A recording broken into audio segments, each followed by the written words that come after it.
네 애비 때문에 이 집안에 줄초상이 난다. 죽은 놈 찾아가서 절하고 오면 산 사람 복이 달아나는 거야. 돌아가신 아버지 묘소 한번 다녀왔을 뿐인데 시어머니가 제 짐을 마당에서 몽땅 불에 태워버렸습니다. 옷까지, 아버지랑 찍은 졸업사진, 친정엄마가 싸준 이불복까지 전부요. 시누이는 팔짱 끼고 구경하면서 짐 싸서 친정이나 가 있어라고 했고 남편은 안에서 한 발짝도 안 나왔습니다. 아, 근데요. 이 사람들이 까맣게 잊고 있는 게 하나 있었어요. 세금 아끼겠다고 이 집 이름을 제 앞으로 옮겨놓은 거, 그거 기억이나 하고 있는 건지. 다음날 저는 조용히 그 집을 매물로 내놨고 뒷목 잡고 쓰러진 시댁 식구들 앞에서 이혼 서류를 꺼내 들었습니다. 당당하게 복수한 며느리 이야기 지금 시작합니다. 그해 가을이 오기 전까지 저는 시댁에서 꽤 잘 버티고 있다고 스스로를 속이고 있었습니다. 시어머니 최봉자는 며느리가 현관문만 열어도 어디 가느냐고 묻는 분이었죠. 그래서 저는 아버지 기일에 묘소를 다녀오겠다는 말을 시어머니께 직접 꺼내지 못하고 며칠 전부터 도윤에게만 조용히 알려뒀습니다. 도윤아, 이번 주 목요일이 아버지 기일이야. 친정엄마랑 묘소 좀 다녀올게. 도윤이 소파에 누운 채 리모컨을 만지작거리며 대답했습니다. 알겠어. 근데 엄마한테는 네가 알아서 말해. 나는 끼기 싫어. 늘 그랬습니다. 도윤은 시어머니와 저 사이에 끼릴이 생기면 어김없이 한 발 빼고 저 혼자 부딪히게 만들었죠. 목요일 아침 저는 검은색 원피스를 입고 국화꽃 한 봉지를 손에 들었습니다. 현관에서 운동화 끈을 묶는데 거실 소파에서 새벽 기도를 마치고 눈을 붙이던 시어머니가 몸을 일으켰습니다. 어딜 가냐, 이른 아침부터. 어머니, 마트 세일이 오늘까지래요. 장 좀 보고 올게요. 시어머니가 소파에서 일어나 거실을 가로질러 왔습니다. 시어머니의 시선이 제 검은 원피스 위에서 멈추더니 천천히 손에 든 국화꽃 봉지로 내려갔습니다. 마트에 국화꽃 들고 가냐? 꼴에 성묘라도 가나 보네. 시어머니가 코웃음을 치며 소파로 돌아가 앉았습니다. 거지 집안 제사를 뭘 그리 챙겨. 산 사람 밥이나 잘 차려. 저는 아무 말도 하지 않고 현관문을 닫았습니다. 등 뒤로 시어머니의 헛기침 소리가 들렸지만 뒤돌아보지 않았죠. 시외버스를 타고 2시간, 창밖으로 아파트가 사라지고 논밭이 펼쳐질 무렵 시골 터미널에 도착했습니다. 버스에서 내리니 터미널 벤치 앞에 친정어머니 오복희가 쪼그려 앉아 있었습니다. 작년보다 어깨가 부쩍 줄어 있었습니다. 목덜미 위로 드러난 흰 머리카락이 바람에 흔들리고 고무신 옆에 비닐봉지 하나를 놓고 두 손을 무릎 위에 모으고 있었죠. 엄마. 어머니가 고개를 들었습니다. 왔냐? 밥은 먹고 왔냐? 버스에서 빵 하나 먹었어. 그게 밥이냐? 산에서 내려와서 뭐라도 끓여줄게. 어머니는 그 말 한마디로 감정을 덮고 먼저 산 쪽으로 걸음을 옮겼습니다. 묘소까지 가는 산길은 가팔랐습니다. 어머니가 앞서 걸으며 양옆의 자풀을 지팡이로 치워냈고 저는 국화꽃 봉지를 가슴에 안은 채 뒤따랐죠. 아버지 묘소 앞에 도착하니 자풀이 무릎까지 자라 있었습니다. 저는 풀을 뽑고 상석을 걸레로 닦았고 어머니는 묘 앞에 쪼그려 앉아 중얼거렸습니다. 여보, 우리 딸이 왔어. 명절에도 못 오고 기일에도 제대로 못 오는 애인데 오늘은 왔어. 저는 무릎을 꿇고 절을 올렸습니다. 이마가 풀냄새 나는 땅에 닿는 순간 시댁에서 보낸 시간 동안 아버지 기일에 제대로 온 적이 손에 꼽는다는 사실이 목 안쪽을 조여왔습니다. 하산길에 어머니가 한참을 걷다가 조심스럽게 입을 열었습니다. 시어머니가 요즘도 그러냐? 많이 나아졌어, 엄마. 걱정 마. 거짓말이었습니다. 어머니는 더 묻지 않았습니다. 대신 제 손을 꼭 잡았다가 천천히 놓으며 앞을 보고 걸으면서 혼잣말처럼 내뱉었습니다. 네 아버지가 살아있었으면 그 집에 안 보냈을 텐데. 저는 대답하지 못하고 어머니보다 한 발 뒤에서 걸었습니다. 어머니 집에서 감자전을 부치고 된장찌개를 끓여 늦은 점심을 먹었습니다. 설거지를 하려고 싱크대 아래 문을 여는데 구석에 약봉지가 수북이 쌓여 있었습니다. 엄마, 이 약이 다 뭐야? 아, 그거 그냥 혈압약이다. 약 먹으면 되는 거지. 그런 것 같고 호들갑 떨지 마라. 어머니가 얼른 싱크대 문을 닫으며 화제를 돌렸습니다. 약봉지의 양으로 보아 혈압이 보통으로 올라간 게 아니라는 걸 알 수 있었지만 어머니는 끝까지 아무렇지 않은 표정을 지었죠. 돌아가는 버스에 올라 도윤에게 문자를 보냈습니다. 지금 출발했어. 저녁 전에 도착할 것 같아. 한참 뒤에 답장이 왔습니다. 엄마가 네 어디 간 건지 알아버렸어. 좀 조용히 들어와. 그 한 줄에 등골이 서늘해졌습니다. 하지만 동시에 또 시작이구나 하는 무감각한 체념이 먼저 올라왔죠. 시댁 골목에 들어서는 순간 바람결에 타는 냄새가 코끝을 스쳤습니다. 처음에는 누가 낙엽을 태우나 싶었습니다. 하지만 걸음을 옮길수록 연기가 짙어졌고 연기의 출처가 시댁 마당이라는 걸 깨달은 순간 발걸음이 빨라졌습니다. 대문을 열었습니다. 마당 한가운데 불길이 타오르고 있었습니다. 그 안에서 제 옷가지가 타고 있었고 사진 앨범이 불꽃 속에서 말려 올라갔고 화장품 파우치가 녹아내리고 있었고 친정에서 가져온 어머니의 이불보가 검게 그을리며 제가 되어가고 있었습니다. 불길 앞에 시어머니가 팔짱을 끼고 서 있었습니다. 그 옆에 세라가 나란히 서서 대문으로 들어서는 저를 올려다보았죠. 시어머니가 불길을 등지고 저를 향해 걸어왔습니다. 네 애비 때문에 이 집안에 줄초상이 난다. 죽은 놈 찾아가서 절하고 오면 산 사람 복이 달아나는 거야. 세라가 팔짱을 낀 채 거들었습니다. 옳게 이참에 짐 싸서 친정가 있는 게 낫지 않아. 저는 타오르는 불길을 바라보았습니다. 제 옷이, 제 사진이, 제 기억이 제가 되어 하늘로 올라가고 있었습니다. 눈물은 나오지 않았습니다. 그 대신 이상하리만치 차가운 무언가가 머릿속을 채우기 시작했습니다. 마당의 불길이 사그라들 때까지 저는 그 자리에서 한 발자국도 움직이지 않았습니다. 시어머니가 불길을 한번 내려다보더니 뭘 그렇게 멍하니 서 있어. 불 안 꺼지면 네가 꺼라고 내뱉고 먼저 안으로 들어갔습니다. 세라가 뒤따르며 현관문을 닫는 소리가 들렸죠. 저는 반쯤 꺼진 불더미 앞에 쪼그려 앉았습니다. 검게 그을린 잔해 사이로 앨범 한 권이 보였습니다. 모서리가 까맣게 타들어간 그 앨범을 꺼내 펼치니 아버지와 제가 나란히 선 초등학교 졸업사진이 절반만 남아 있었습니다. 아버지의 얼굴 반쪽이 불에 녹아 사라지고 저를 아는 아버지의 손만 겨우 남아 있었죠. 저는 그 앨범을 가슴에 안고 한참을 앉아 있다가 일어섰습니다. 현관에 들어서니 복도에 도윤이 서 있었습니다. 벽에 어깨를 기댄 채 고개를 숙이고 있던 도윤이 저를 보더니 입을 열었습니다. 나도 몰랐어. 퇴근하고 왔더니 이미 이러고 있었어. 마당에서 불이 타는 동안 이 사람은 밖에 한 번도 나오지 않았습니다. 저는 도윤의 얼굴을 보지 않고 방으로 걸어갔습니다. 방문을 열었습니다. 옷장 문이 활짝 열려 있었고 안은 반쯤 비어 있었습니다.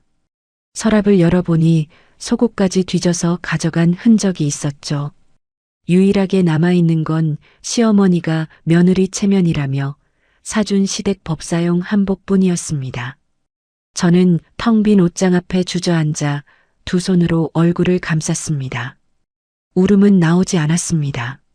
새벽 2시 잠이 오지 않아 부엌으로 나가 물을 마시는데 식탁 위에 봉투 하나가 놓여 있었습니다. 봉투를 열어보니 제 주민등록 초본이 들어 있었고 그 위에 메모지 한 장이 올려져 있었습니다. 전입신고 빼라. 이 집에 네 흔적 남기지 마라. 시어머니의 손글씨였습니다. 저는 그 메모를 식탁 위에 도로 내려놓고 물잔을 들어 천천히 마셨습니다. 이상하게도 머릿속이 맑아지기 시작했습니다. 그 순간 안방 장롱이 서류 상자가 떠올랐습니다. 시어머니가 세금 부담을 줄이려고 이 집 명의를 제 이름으로 옮겼던 서류가 그 안에 들어 있었죠. 당시 세무사를 통해 정식으로 절차를 밟았고 세금까지 다 낸 상태였습니다. 시어머니는 그때 형식이니까 그냥 도장만 찍어라고 했지만 서류상으로는 이 집이 온전히 제 이름으로 되어 있었습니다. 다음 날 아침 저는 평소처럼 아침상을 차렸습니다. 밥, 된장국, 계란말이, 김치, 나물 3가지. 시어머니가 수저를 들더니 된장국을 한 모금 떠먹고 얼굴을 찌푸렸습니다. 반찬이 짜. 내가 혈압 높은 거 알면서 왜 이렇게 짜게 하냐. 세라가 김치를 젓가락으로 집었다가 도로 내려놓으며 말했습니다. 오늘은 그냥 나가서 사 먹을래. 올케 손맛이 영 아니야. 도윤은 고개를 숙인 채 국만 떠먹다가 먼저 일어나 현관으로 향했습니다. 출근 인사도 없이 신발을 신는 소리만 들렸죠. 오전 10시 시어머니가 경로당에 가고 세라가 면접을 보러 나간 뒤 집이 비었습니다. 저는 안방으로 들어가 장롱이 서류 상자를 내렸습니다. 먼지가 쌓인 상자 뚜껑을 열고 안에 든 서류를 하나씩 꺼냈습니다. 집 문서, 세무사가 작성한 서류, 세금 납부 영수증. 저는 수첩을 펴놓고 날짜와 금액을 하나하나 옮겨 적었습니다. 오후에 반차를 냈습니다. 시댁 근처 부동산은 피했습니다. 동네 사람들 눈에 띄면 안 되니까요. 버스로 2정거장을 더 가서 한 번도 가본 적 없는 동네의 부동산 중개사무소 문을 열었습니다. 어서 오세요. 어떤 매물 찾으세요? 중개사가 책상에서 일어나며 물었습니다. 찾으러 온 게 아니라 내놓으러 왔습니다. 저는 가방에서 집 문서와 신분증을 꺼내 책상 위에 나란히 올려놓았습니다. 이 집 매물로 내놓고 싶습니다. 중개사가 서류를 들여다보며 물었습니다. 본인 명에 맞으시죠? 네. 확인해 보셔도 됩니다. 중개사가 컴퓨터로 시세를 확인하더니 안경을 축혀 올리며 말했습니다. 이 동네 이 크기 매물이 귀한 편이에요. 금매로 올리시면 금방 관심 받으실 겁니다. 금매로 올려주세요. 빠르면 빠를수록 좋습니다. 위임장에 이름을 적고 도장을 찍었습니다. 손이 떨리지 않았습니다. 그게 저 자신도 놀라웠죠. 부동산을 나와 골목을 걸으며 주머니에서 휴대폰을 꺼냈습니다. 친정어머니에게 전화를 걸까 말까 망설이다가 다시 주머니에 넣었습니다. 대신 법무사 사무실 번호를 검색했습니다. 메모장을 열어 적었죠. 이혼, 진명의 문제, 위자료. 걸음을 멈추고 하늘을 올려다보았습니다. 마당에서 타던 앨범 속 아버지의 반쪽짜리 얼굴이 떠올랐습니다. 아버지의 손만 남은 그 사진이요. 저는 눈을 감았다가 뜨고 다시 걸었습니다. 매물을 올린 지 이틀째 시댁 누구도 이 사실을 모르는 조용한 시간이 흘렀습니다.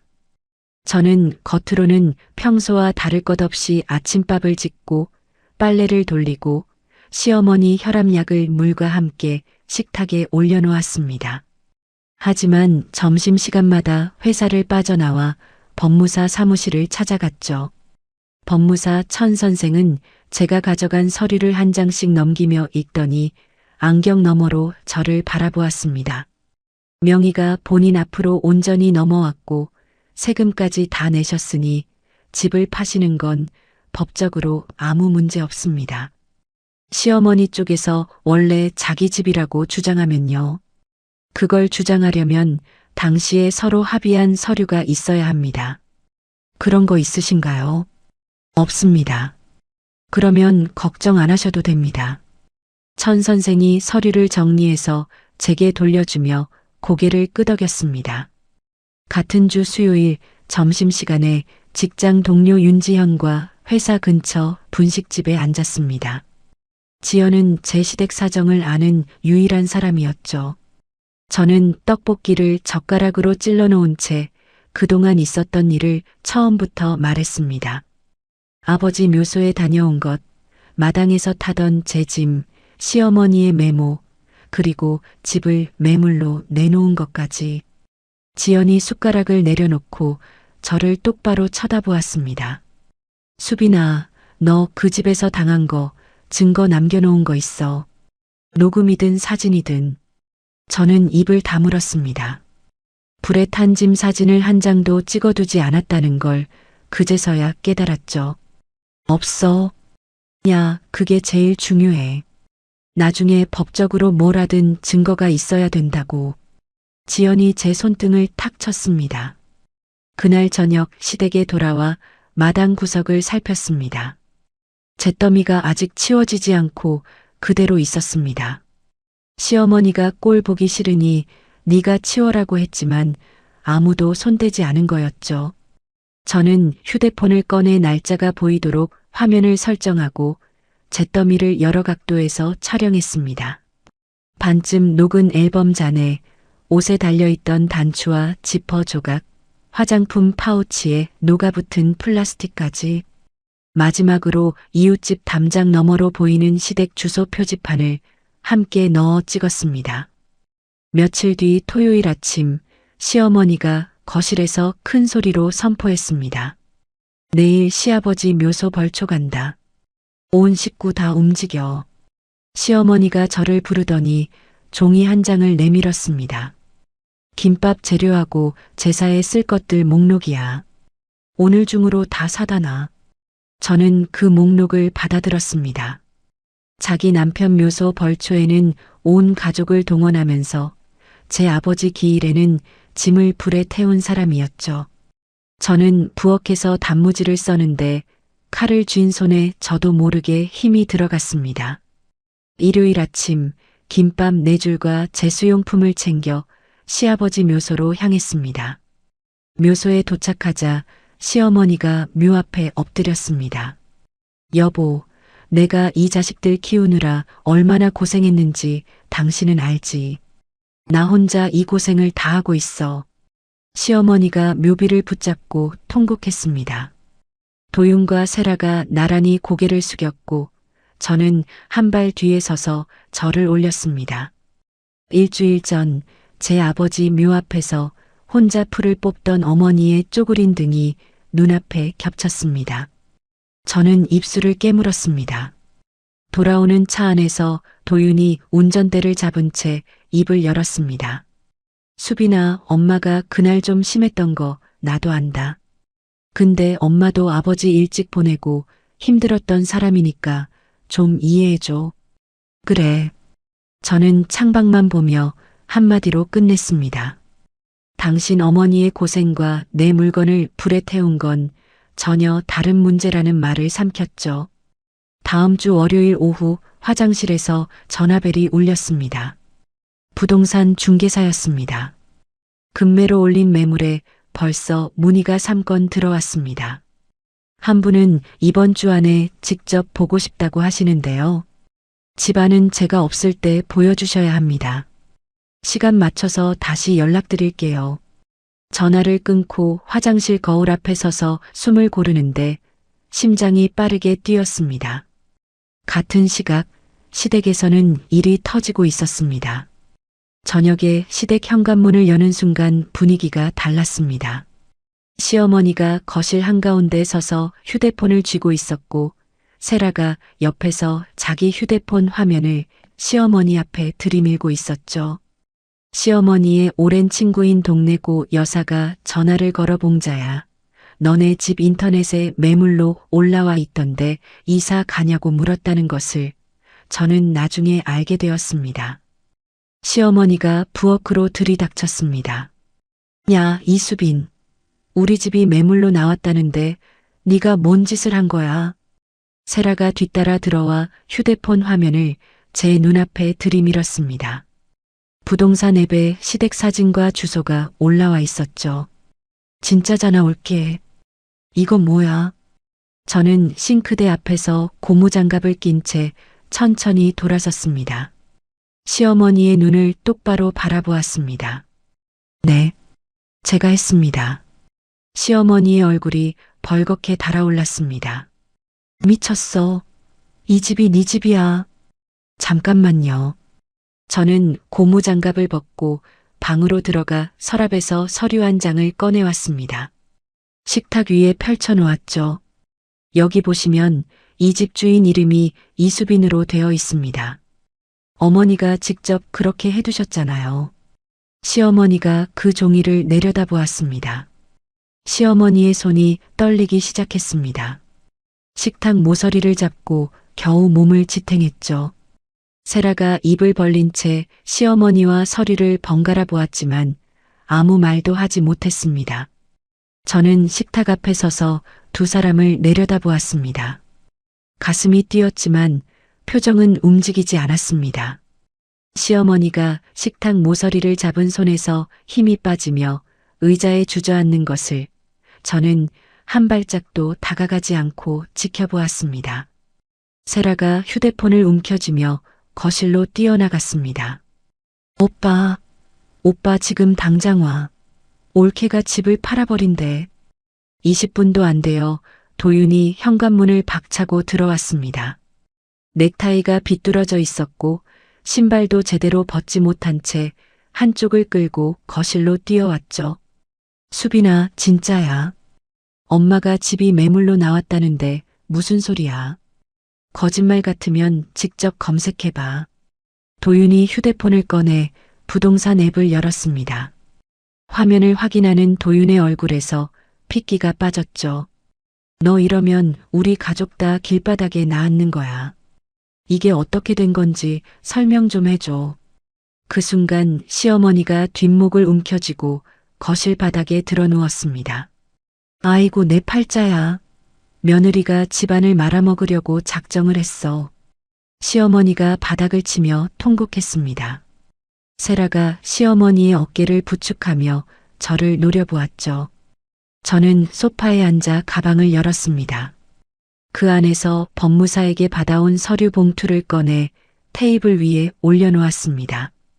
여기 이혼 서류하고 집 문제 관련 자료도 준비해뒀습니다. 집 파는 거랑 별개로 저는 이혼할 생각입니다. 거실 안의 모든 소리가 멈추었습니다. 시어머니가 통곡을 멈추고 바닥에 누운 채 저를 올려다보았고 세라의 손이 시어머니 어깨 위에서 굳었고 도윤이 그 자리에서 무릎을 꿇었습니다. 수빈아, 내가 잘못했어. 제발 이혼 얘기는 꺼내지 마. 내가 엄마한테 제대로 말할게. 도윤이 두 손을 무릎 위에 올리고 고개를 숙였습니다. 이 사람이 결혼하고 처음으로 사과다운 사과를 했죠. 하지만 수년간 엄마가 원래 그래. 좀 참아라는 말 한마디로 모든 걸 덮어왔던 기억이 너무 선명했습니다. 저는 그 무릎이 진심인지 집을 잃을까봐 무서운 건지 구분할 수 없었습니다. 시어머니가 바닥에서 일어나 앉더니 갑자기 목소리를 낮추었습니다. 수빈아. 처음 듣는 톤이었습니다. 내가 그날 좀 심했다. 그건 인정한다. 하지만 집은 원래 우리 가족 거잖아. 명의만 내 이름으로 해둔 거고. 어머니, 그러면 한 가지만 여쭐게요. 명의를 빌려줬다는 서류나 각서 같은 거 갖고 계신 거 있으세요? 시어머니의 입이 벌어졌다 닫혔습니다. 아무 말도 나오지 않았죠. 세라가 끼어들었습니다. 눈가가 붉어져 있었고 목소리가 떨렸습니다. 올케, 우리가 그동안 좀 못한 건 있지만 이건 너무한 거 아니야. 가족끼리 이럴 수 있어. 며칠 전 마당에서 제 짐이 타고 있을 때 팔짱을 끼고 서서 짐 싸서 친정가 있는 게 낫지 않아라고 했던 입에서 가족이라는 단어가 나왔습니다. 그 말이 오히려 제 결심을 단단하게 만들었죠. 밤 11시 방에 누워 불을 끈 채 천장을 보고 있는데 문 밖에서 도윤의 목소리가 들렸습니다. 수빈아, 엄마가 지금 혈압이 올라서 쓰러질 것 같아. 제발 매물 취소만 해줘. 나머지는 다 네가 원하는 대로 할게. 저는 문을 열지 않았습니다. 도윤아, 어머니 혈압은 내가 매일 아침 약 챙겨드린 거 알지. 근데 내 아버지는 이미 돌아가셨는데도 기일에 묘소 한번 가는 것조차 몰래 다녀와야 했어. 문 너머로 도윤이 이마를 문에 기대는 소리가 났습니다. 한참을 서 있다가 발소리가 멀어졌죠. 다음 날 새벽 시어머니가 일찍 일어나 전화기를 붙잡고 돌렸습니다. 거실에서 시어머니의 목소리가 벽을 타고 제 방까지 들려왔습니다. 며느리가 미쳤어. 시어머니 집을 빼앗으려 한다고. 동네 슈퍼 사모님에게, 이웃집고, 여사에게, 경로당 친구에게. 시어머니는 같은 말을 되풀이하며 아침 내내 전화를 돌렸죠. 출근길에 골목을 걸었습니다. 슈퍼 앞에 서 있던 사모님이 저를 보고 고개를 돌렸고 맞은편 집 할머니는 빨래를 걷다 말고 저를 내려다보았습니다. 등 뒤에 시선이 꽂히는 게 느껴졌지만 걸음을 멈추지 않았습니다. 회사에 도착하니 도윤에게서 부재중 전화가 12통 와 있었습니다. 문자도 있었죠. 형한테 연락했더니 형수가 이 일 알면 안 된다고 했어. 제발 밖으로 커지기 전에 집에서 해결하자. 도윤의 형 한도연은 서울에서 살며 시댁과 왕래가 뜸했는데 이 소식이 벌써 거기까지 번진 겁니다. 저는 화장실에 들어가 문을 잠그고 법무사 천 선생에게 전화를 걸었습니다. 선생님, 예상보다 빨리 움직여야 할 것 같습니다. 점심시간에 지연이 제 자리로 왔습니다. 제 얼굴을 들여다보더니 의자를 끌어다 옆에 앉았죠. 수빈아, 너 괜찮아? 얼굴이 안 좋아. 괜찮아. 저는 볼펜을 만지작거리다가 지연에게 고개를 돌렸습니다. 지연아, 혹시 네가 아는 변호사 있으면 소개해 줄 수 있어? 변호사. 법무사 선생님은 절차를 안내해 주시는 분이고 시댁에서 소송을 걸어올 수도 있으니까 변호사가 필요할 것 같아. 지연이 제 눈을 한참 들여다보다가 고개를 끄덕였습니다. 알겠어. 내가 아는 언니가 한 분 있어. 오늘 저녁에 번호 보내줄게. 저는 고맙다는 말 대신 지연의 손을 한번 잡았다가 놓았습니다. 회사 건물을 나서며 하늘을 올려다보았습니다. 이 싸움이 단순히 감정의 문제가 아니라는 걸 저는 그제서야 똑바로 마주하고 있었습니다. 지연이 소개해준 변호사 김태은을 처음 만난 건 회사 근처 골목 안쪽 조용한 카페에서였습니다. 김태은 변호사는 제가 가져간 서류를 한 장씩 넘기며 읽었습니다. 집문서, 세금 관련 서류 사본, 법무사 상담 기록까지 다 살펴본 뒤에 커피잔을 옆으로 밀어놓고 저를 바라보았죠. 시어머니 쪽에서 원래 자기 집이라고 우기실 가능성이 높습니다.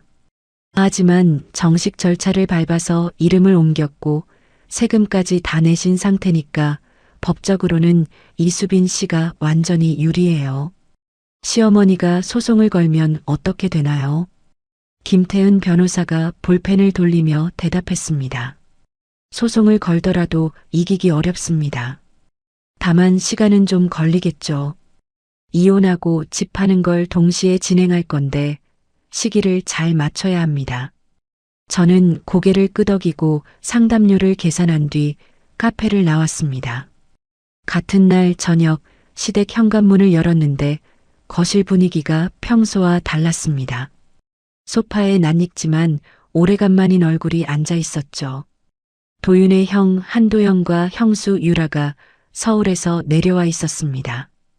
도연이 자리에서 일어나며 식탁 의자를 잡아 끌었습니다.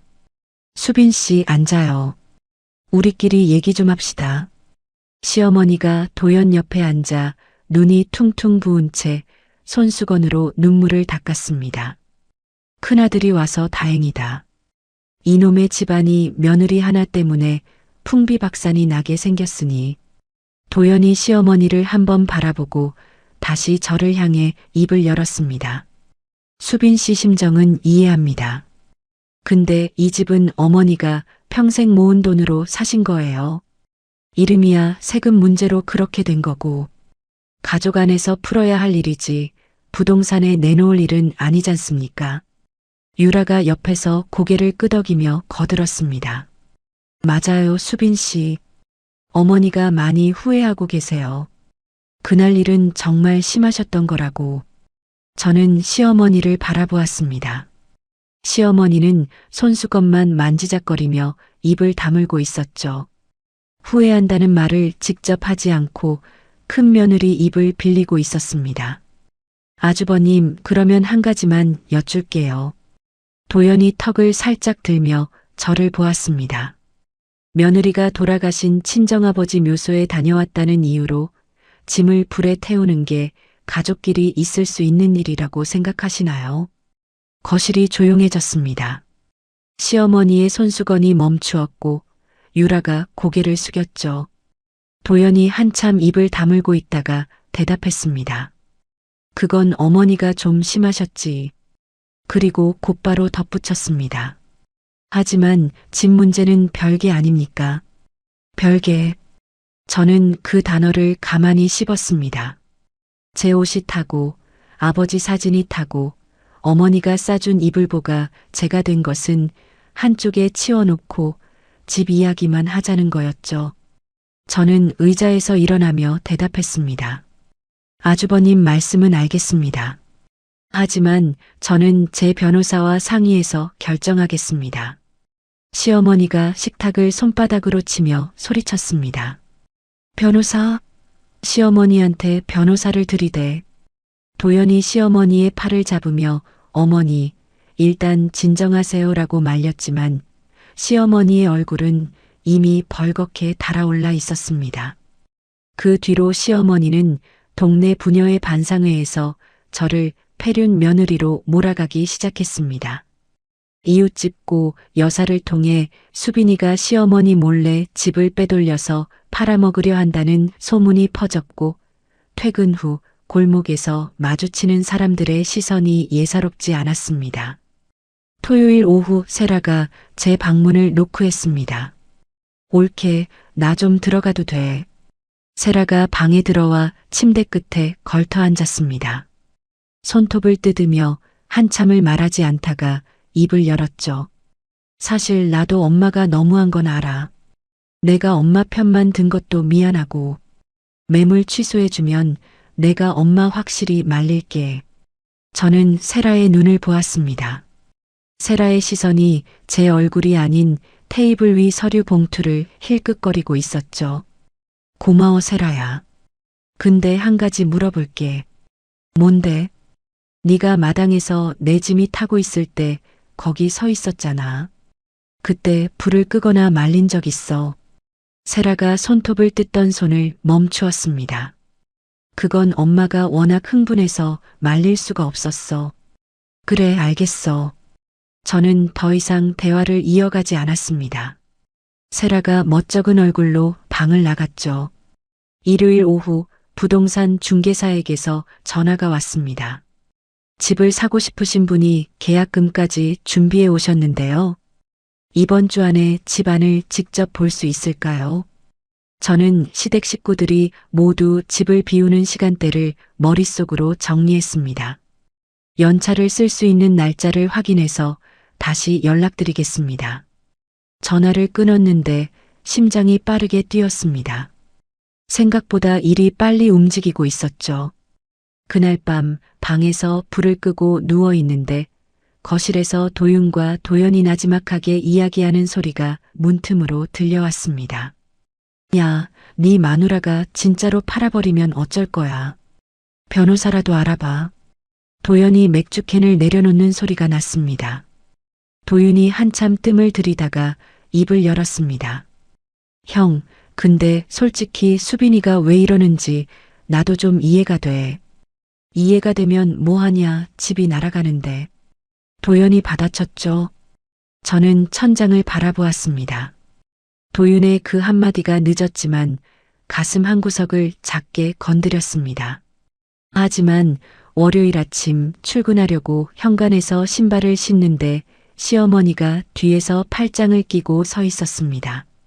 이수빈, 어디를 가든 이것만 알아둬. 시어머니가 한 발 다가왔습니다. 내가 살아있는 한 이 집은 안 팔려. 내가 못 막으면 동네 사람들이 막을 거야. 시어머니가 목소리를 더 낮추었습니다. 그리고 내 친정 어머니한테도 연락할 거다. 딸을 어떻게 키웠으면 시어머니 집을 팔아먹으려 하냐고.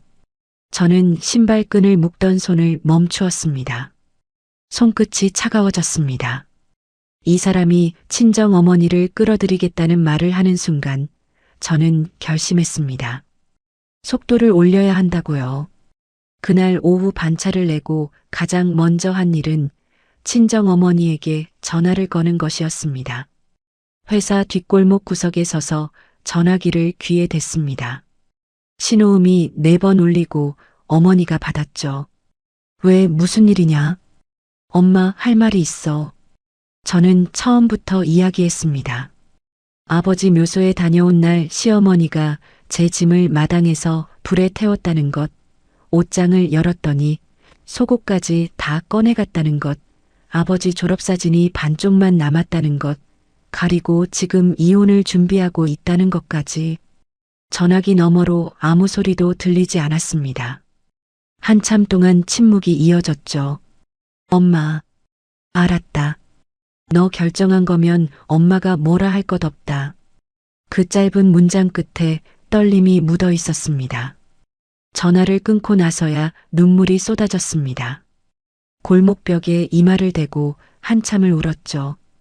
다음 날 예상대로 시어머니가 친정어머니에게 전화를 걸었습니다. 저녁에 친정어머니가 제게 전화로 들려준 이야기는 이랬습니다. 시어머니가 전화를 걸자마자 목소리를 높였다고 합니다. 사돈, 따님을 어떻게 가르쳤으면 시어머니 집을 몰래 팔아먹으려고 해. 친정어머니가 대답했습니다. 봉자 씨, 우리 딸 짐을 불에 태운 건 사실이지요. 그 얘기부터 하시지요. 시어머니가 말문이 막혔다고 합니다. 몇 초간 아무 소리도 안 나더니 전화를 끊어버렸다고요. 엄마 미안해. 엄마한테까지 전화가 갈 줄은. 미안하긴. 네 잘못이 아닌데 뭐가 미안하냐. 엄마 걱정은 하지 말고 내 일만 챙겨라. 전화를 끊고 저는 김태은 변호사에게 문자를 보냈습니다. 이번 주 안에 한 번 더 뵐 수 있을까요? 일정을 앞당기고 싶습니다. 며칠 뒤 연차를 낸 날 오전이었습니다. 시어머니는 경로당에, 도윤은 출근해, 세라는 면접에 나간 시간을 확인한 뒤 부동산 중개사에게 연락했죠. 오전 10시 반 중개사와 매수 희망자 부부가 시댁 대문 앞에 도착했습니다. 중년 부부였는데 남편이 현관을 들어서자마자 천장을 올려다보고 아내는 벽지 상태를 손으로 만져보았습니다. 저는 거실과 안방, 부엌을 차례로 안내했습니다. 매수자의 아내가 부엌 창문을 열어보며 물었습니다. 채광이 좋네요. 이 동네 조용한 편인가요? 네, 조용합니다. 남편이 거실로 돌아오더니 아내와 눈을 마주치고 고개를 끄덕였습니다. 마음에 듭니다. 계약 조건만 맞추면 바로 진행하고 싶습니다. 중개사가 저를 바라보았고 저도 고개를 끄덕였습니다. 그런데 매수자 부부가 대문을 나서는 순간 골목 저쪽에서 세라가 걸어오고 있었습니다. 면접이 일찍 끝난 모양이었죠. 세라의 시선이 낯선 부부에게서 중개사의 명찰로 옮겨갔습니다. 세라의 얼굴이 굳어졌습니다. 옳게, 진짜 사람까지 데려온 거야. 세라가 소리를 지르며 휴대폰을 꺼내 들었습니다. 1시간도 채 지나지 않아 시어머니가 택시에서 내려 대문을 박차고 들어왔습니다. 뒤따라 도연 부부까지 차를 몰고 왔죠. 시어머니가 현관을 지나 거실로 들이닥치며 소리쳤습니다. 이수빈, 네가 정말 내 집에 남을 들여서 집 구경을 시켜. 저는 앞주머니에 넣어둔 휴대폰의 녹음 버튼을 미리 눌러놓은 상태였습니다. 시어머니가 거실을 가로질러 제 앞까지 왔습니다. 니년이 이 집에 들어온 첫날부터 꼴이 보였어. 거지 집딸이 시집와서 뭘 해먹겠냐 했더니 결국 집을 팔아먹으려고. 도연이 시어머니 뒤에서 입을 열었습니다. 수빈 씨, 이건 법적으로 문제 삼을 수 있습니다. 원래 어머니 집이라는 걸 증명할 방법이 있어요. 저는 도연의 눈을 바라보며 대답했습니다. 아주버님, 김태은 변호사가 이미 검토를 마쳤습니다. 원래 어머니 집이라고 주장하시려면 그때 서로 합의한 서류가 있어야 하는데 그런 거 없다는 건 어머니가 제일 잘 아시잖아요. 도연의 표정이 흔들렸습니다. 시어머니를 돌아보았지만 시어머니는 입술만 달싹이며 아무 말도 하지 못했죠. 그날 밤 모든 식구가 각자의 방으로 흩어진 뒤 도윤이 제 방문을 열고 들어왔습니다. 문을 닫고 벽에 등을 기대며 바닥에 주저앉았죠. 수빈아, 나 진심으로 하는 말인데 내가 정말 잘못했어. 엄마를 말렸어야 했는데 한 번도 못했어. 도윤이 두 손으로 얼굴을 감쌌습니다.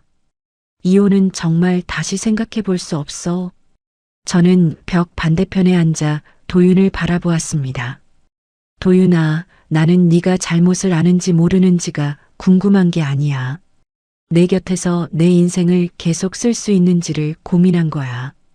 도윤이 얼굴을 감싼 손 사이로 숨소리가 새어나왔습니다. 한참을 그러고 앉아 있다가 아무 말 없이 방을 나갔죠. 다음 날 아침 유라가 저를 따로 불러 근처 카페에 앉았습니다. 유라가 아메리카노를 두 손으로 감싸주며 조심스럽게 말을 꺼냈습니다. 수빈 씨, 솔직히 나도 시어머니한테 당한 거 많아요. 결혼 초에 울면서 도연 씨한테 이혼하자고 한 적도 있어요. 근데 시간이 지나면 유라가 제 얼굴을 보더니 말을 멈추었습니다. 제가 어떤 표정을 짓고 있었는지는 모르겠지만 유라는 커피잔만 내려다보았죠. 형님은 형님의 선택을 하신 거고 저는 저의 선택을 할 뿐입니다. 유라가 고개를 끄덕이며 더 이상 말하지 않았습니다. 그 주 금요일 김태은 변호사에게서 전화가 왔습니다. 시어머니 쪽에서 법률 상담을 받은 모양인데요. 사기나 횡령으로 고소를 검토하고 있다는 정보가 있습니다. 그게 되나요? 세금까지 다 내고 정상적으로 이름을 옮긴 건데 성립 자체가 어렵습니다. 걱정 안 하셔도 돼요. 전화를 끊으며 저는 확인했습니다. 시어머니가 끝까지 갈 생각이라는 것을요. 토요일 이른 아침 이불 속에서 휴대폰을 확인했습니다. 친정어머니가 보낸 문자가 와 있었죠. 수빈아, 엄마가 네 아버지 묘소에 다녀왔다. 아버지한테 다 말했다. 우리 딸 힘들다고. 근데 아버지가 알면 뭐하냐. 이건 네가 이겨내야 할 일인데. 힘내라 딸. 저는 그 문자를 읽으며 이불을 머리까지 끌어올렸습니다. 소리 없이 오래 울었습니다. 한참 뒤에 이불을 걷고 세면대 앞에 섰습니다. 찬물로 얼굴을 씻고 거울 속 제 얼굴을 보았죠. 눈이 부어 있었지만 눈동자는 흔들리지 않았습니다. 주말이 지나고 찾아온 월요일, 저는 회사에 연차를 내고 김태은 변호사 사무실로 향했습니다. 가방에서 서류를 꺼내 테이블 위에 하나씩 펼쳐놓았습니다. 집문서, 세금 서류, 잿더미 사진, 시어머니의 욕설이 담긴 녹음 파일, 도윤과 주고받은 문자 내역까지. 김태은 변호사가 서류를 한 장씩 넘기며 꼼꼼히 확인하더니 볼펜으로 메모를 하며 입을 열었습니다. 이혼 소송하고 집 파는 걸 동시에 밀어붙이겠습니다. 상대방 잘못에 대한 증거가 충분하니까 합의로 가는 것보다 재판으로 가는 게 유리해요. 시간이 얼마나 걸릴까요? 상대가 얼마나 버티느냐에 따라 다르지만 이 정도 증거면 오래 끌 이유가 없습니다. 김태은 변호사가 서류를 정리하며 덧붙였습니다. 이수빈 씨, 앞으로 감정적으로 흔들리는 순간이 올 겁니다. 상대가 울고 매달리고 협박하고 다 할 거예요. 그때 중심 안 잡으면 질질 끌립니다. 알겠습니다. 같은 날 오후 중개사무소에서 매수자 측과 마주 앉았습니다.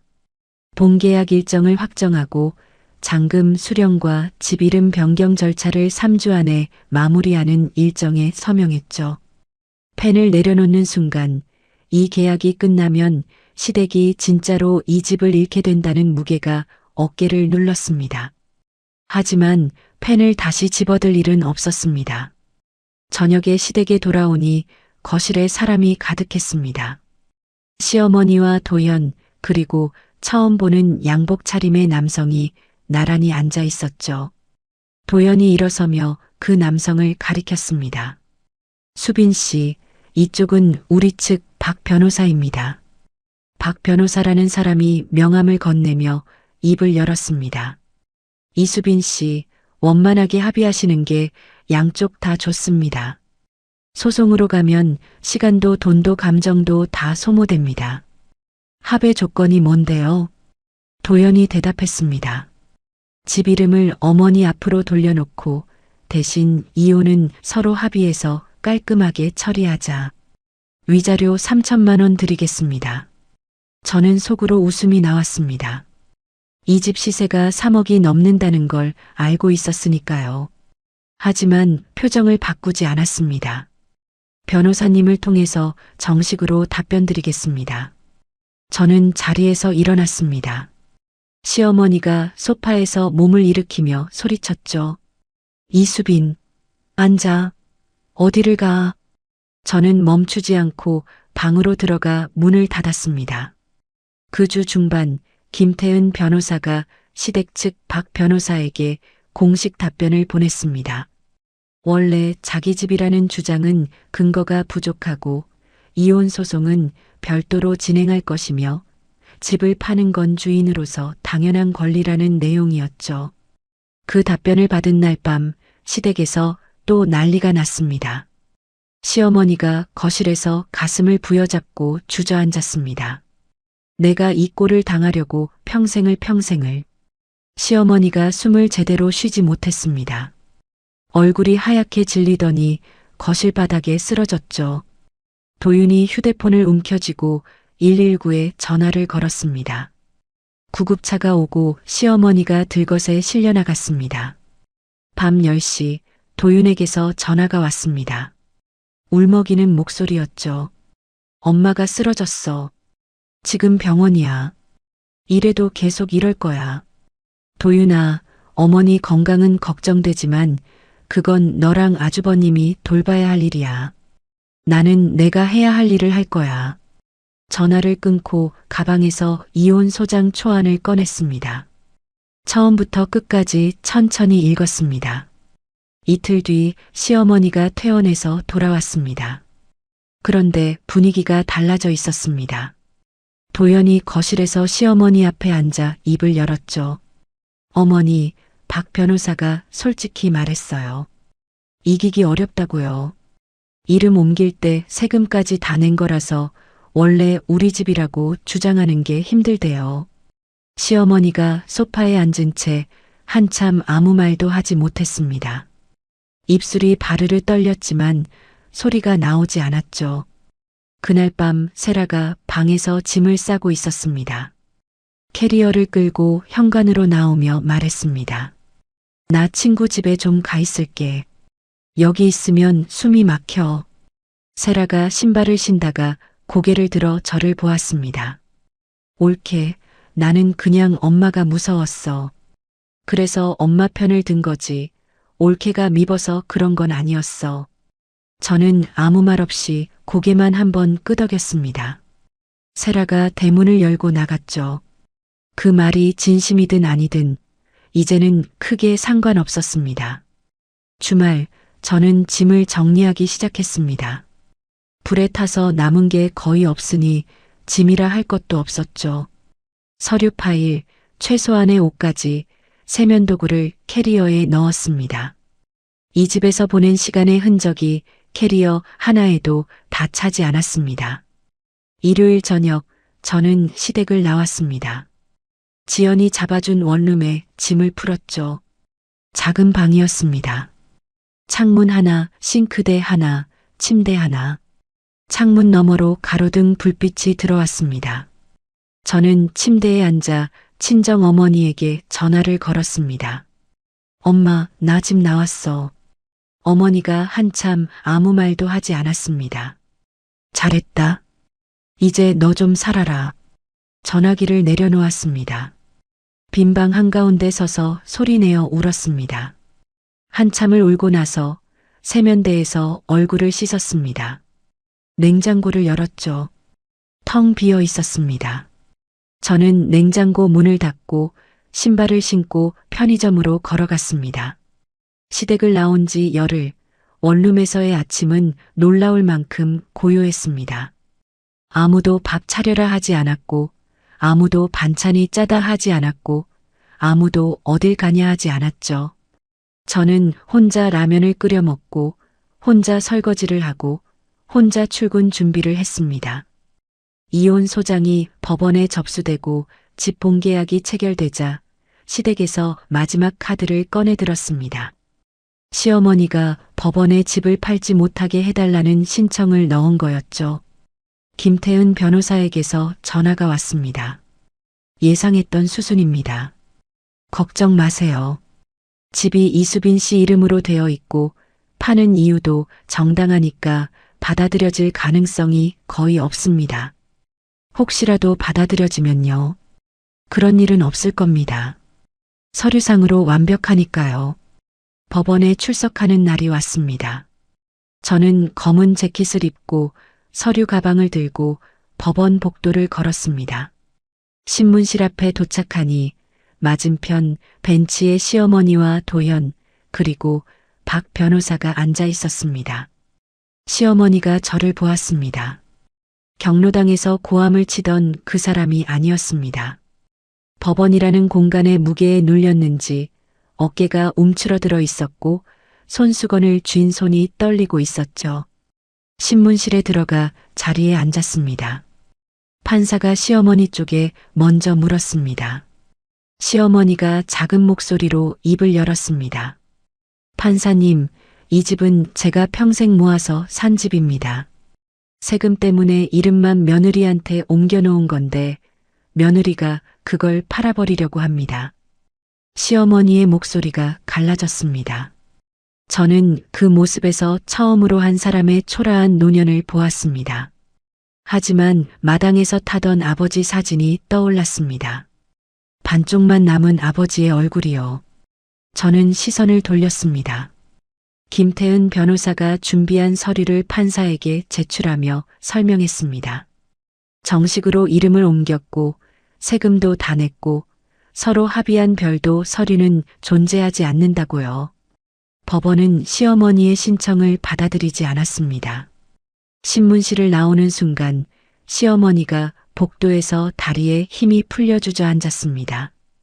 도연이 시어머니의 팔을 잡아 부축하며 저를 노려보았죠. 도윤은 복도 끝에 혼자 서 있었습니다. 벽에 등을 기대고 천장만 바라보고 있었죠. 저를 보지 않았습니다.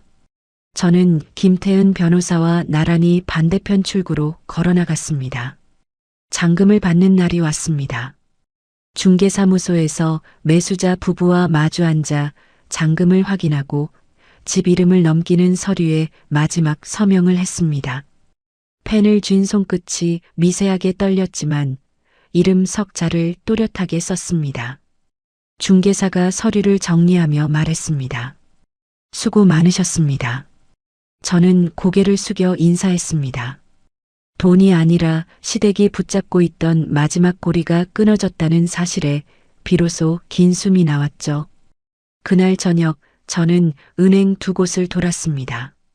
집을 판 돈 중 일부를 친정 어머니 병원비 통장으로 보냈고 나머지는 김태은 변호사의 조언대로 이혼 소송이 끝날 때까지 따로 묶어두었습니다. 수개월이 흘렀습니다. 이혼 재판 첫 기일 법정에 들어서니 맞은편에 도윤이 앉아 있었습니다. 양복을 입고 수염을 깎고 왔더군요. 넥타이 매듭까지 반듯했습니다. 저는 그 모습을 보며 알았습니다. 이 사람이 재판에 임하는 방식은 아내를 만류하는 게 아니라 체면을 차리는 거라는 거요. 마지막 남은 미련의 조각마저 사라지는 게 느껴졌습니다. 판사가 혼인 생활에 대해 물었고 저는 담담하게 답했습니다. 재판 과정에서 제가 제출한 녹음 파일이 증거로 쓰였습니다. 시어머니가 네 애비 때문에 줄초상 난다고 소리치던 목소리, 세라가 거들던 목소리가 법정에 울렸죠. 도윤 측 변호사가 일시적으로 감정이 격해져서 한 말이라고 했지만 짐을 불에 태운 사진과 친정을 깔보는 말이 반복된 정황이 더 이상 함께 살 수 없는 사유로 인정되었습니다. 판사가 이혼을 선고하고 위자료 지급을 명했습니다. 재판이 끝나고 법원 로비로 나왔습니다. 뒤에서 발소리가 들렸죠. 수빈아. 도윤이었습니다. 양복 주머니에 손을 넣은 채 저를 바라보고 있었습니다. 잘 살아. 이 사람이 줄 수 있는 최선이 그 한마디라는 걸 알았습니다. 너도. 저는 돌아섰습니다. 등 뒤에서 시어머니의 중얼거림이 들렸습니다. 세상에 그런 며느리가 어디 있어. 발걸음을 멈추지 않았습니다. 한 달 뒤 저는 친정 어머니와 함께 아버지 묘소를 찾았습니다. 이번에는 숨어서 가는 게 아니었습니다. 제 차를 몰고 제 시간에 누구의 눈치도 보지 않고 갔죠. 묘소 앞에 나란히 앉았습니다. 국화꽃을 올리고 풀을 뽑고 상석을 닦았습니다. 아빠, 나 이혼했어. 바람이 불어 국화꽃잎이 흔들렸습니다. 근데 괜찮아. 이제 괜찮아. 어머니가 아무 말 없이 제 등을 쓸어주었습니다.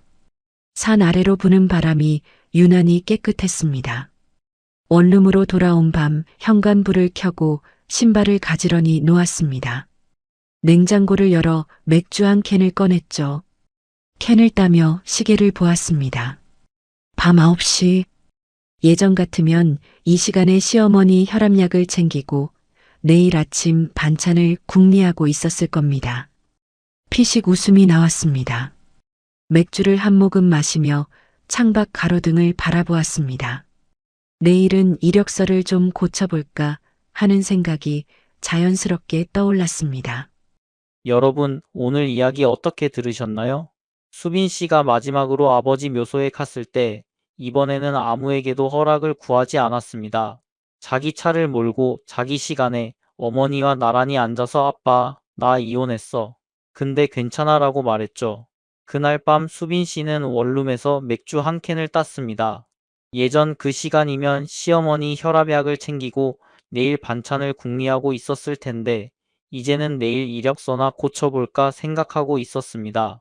그게 수빈 씨가 되찾은 일상이에요. 시어머니는 끝내 미안하다는 말 한마디를 직접 하지 못했고 남편은 이혼 재판에 양복을 차려입고 나타나서 잘 살아라고 했습니다. 그게 그 사람들의 전부였어요. 혹시 이 이야기 보시면서 떠오른 얼굴이 있으셨나요? 있으셨다면 댓글에 한 줄만 남겨주세요. 다음에도 속이 뻥 뚫리는 이야기로 찾아뵙겠습니다. 오늘도 시청해 주셔서 감사합니다.